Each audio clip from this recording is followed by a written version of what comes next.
Les has put stakes into the ground, literally all around America. And we have these stakes, and now I at least have the feeling I do know more about America than anyone else who has read 500 books about the country.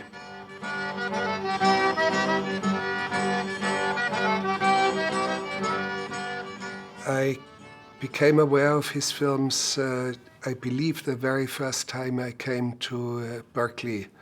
Tom Luddy invited me with my first long feature film, Signs of Life, which he had seen. And then there was a little back room. I mean, it was tiny, something like 5 people could stand in there, and there was a little screen and a little projector. And he said, look at this, look at these films. There's a filmmaker, Les Blank, you must see it, you must see it.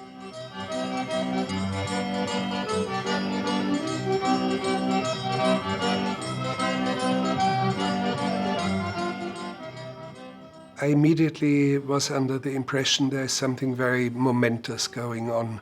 Somebody who documents America and Americana, American life, mostly at the margins that are not really observed by mainstream. And yet he appeared to me like somebody like the famous photographer Curtis, who photographed systematically all the vanishing tribes, the Navajos on horses disappearing into the sunset. And it's a chronicle of something that is being getting lost.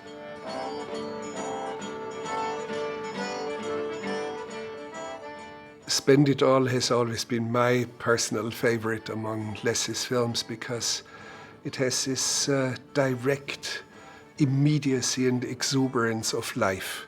Of course, at the beginning of the film, you have some captions written to explain to you who are the Cajuns, because at that time, early 70s, America neglected the phenomenon, the cultural phenomenon of the Cajuns. Is one of the great discoverers of Cajun culture, of Cajun people. And the way it starts, I mean, it starts with boys on horses. You see the horses still in their little corral and packed in there, and excitement, and all of a sudden they are released and they race, and music sets in.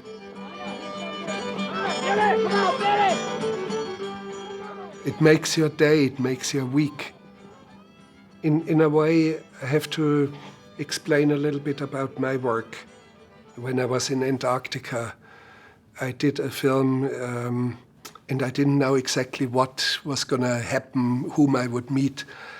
And we were only 2 men, the cinematographer and me. I did the sound and I directed the film. We stepped off the plane on the ice runway of McMurdo.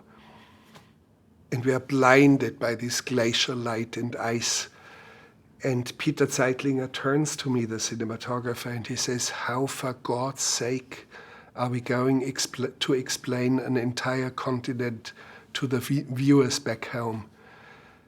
And I thought for a second, and I said to him, we should do it like Virgil in Georgics. He wrote about agriculture and country life and so. And I said, he doesn't explain anything. He just names the glory of the life in the countryside. He names it. Nothing is explained. And Spend It All is exactly one of those films. Nothing needs to be explained. No person needs to be introduced. No political event needs to be invading the film. It's the pure joy of life.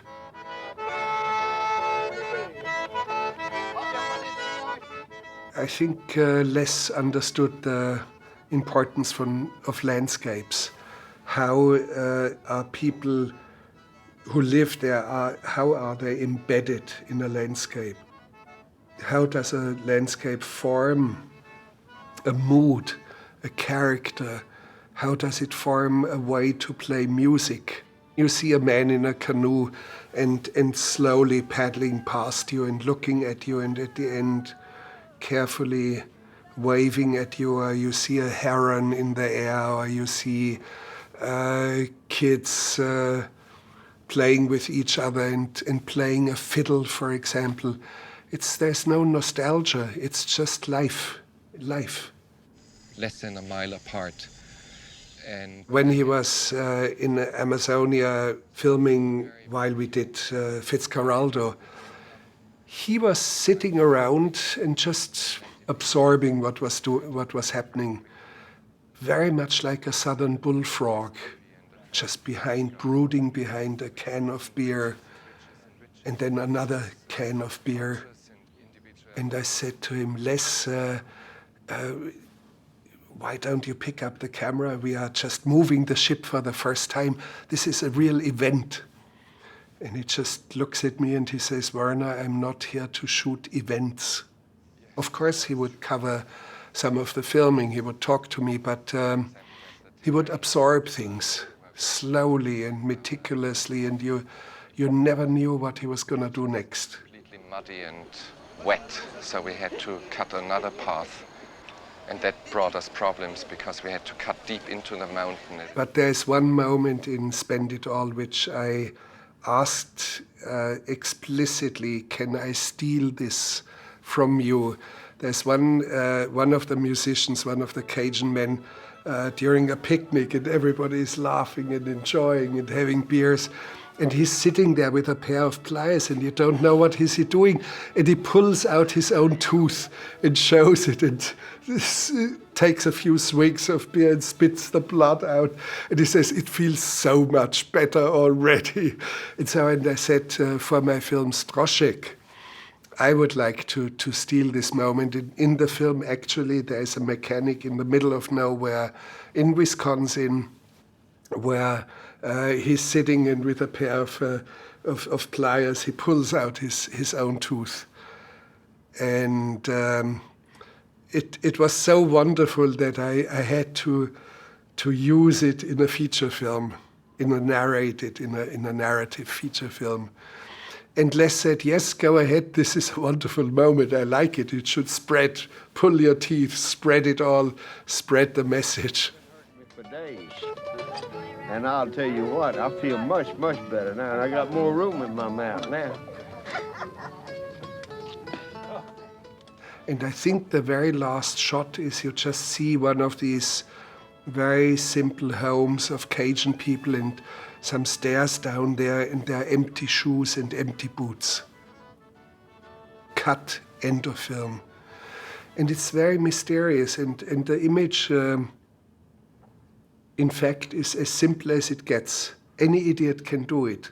But in the context in which he shoots it, in the way he shoots it, all of a sudden there's a great, beautiful, mysterious moment there unfolding. And that's where he cuts. So the story continues in our head. We continue living with the Cajuns.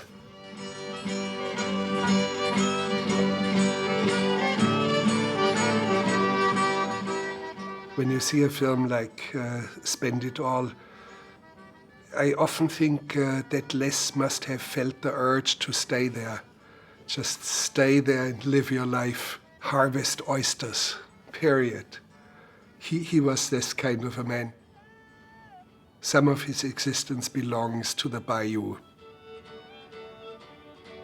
There's something clearly Southern about Les. A big, strong man, quiet, a strong athlete in his youth, coming from the South and completely independent. I know he told me a story. He was on a boat, but a few miles outside on the ocean.